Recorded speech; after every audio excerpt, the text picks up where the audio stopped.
नमस्कार मंडळी, लग्नानंतर होईलच प्रेम ह्या मालिकेच्या आजच्या प्रोमोमध्ये पाहायला मिळणार आहे.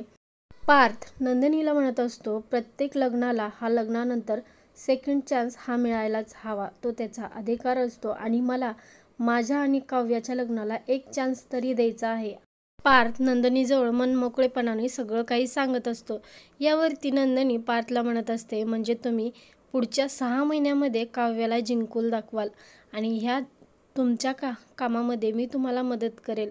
काव्या आणि तुमच्या लग्नाचा गुंता सोडवण्यासाठी मी तुम्हाला मदत नक्कीच करेल. तर काव्या इथं प्रचंड विचार करत असते आणि त्याचप्रमाणे पार्थसुद्धा विचार करत असतो की आता पुढचं पाऊल काय उचलायचं आहे.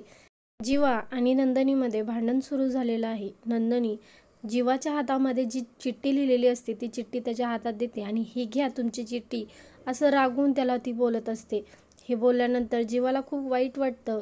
त्यानंतर नंदिनी म्हणते, गेल्या वेळेस ती चिठ्ठी देऊन प्रकरण डिवोर्सपर्यंत गेलं होतं, काय तर म्हणे आपण वेगळं होण्यातच भलंय वगैरे वगैरे असं ती खूप काही रागामध्ये बोलत असते आणि जीवा फक्त तिच्याकडे बघतच असतो आणि तो तिला काहीच उत्तर देत नाही. तर तिथून नंदिनी जात असताना जीवा तिला थांबवतो आणि म्हणतो, तू ती चुकीची चिठ्ठी वाचलीस. आणि जीवाच्या तोंडून हे ऐकल्यानंतर नंदिनीला सुद्धा खूप आनंद होतो आणि ती पाठीमागे ओढून जीवाला म्हणत असते, चुकीची चिठ्ठी.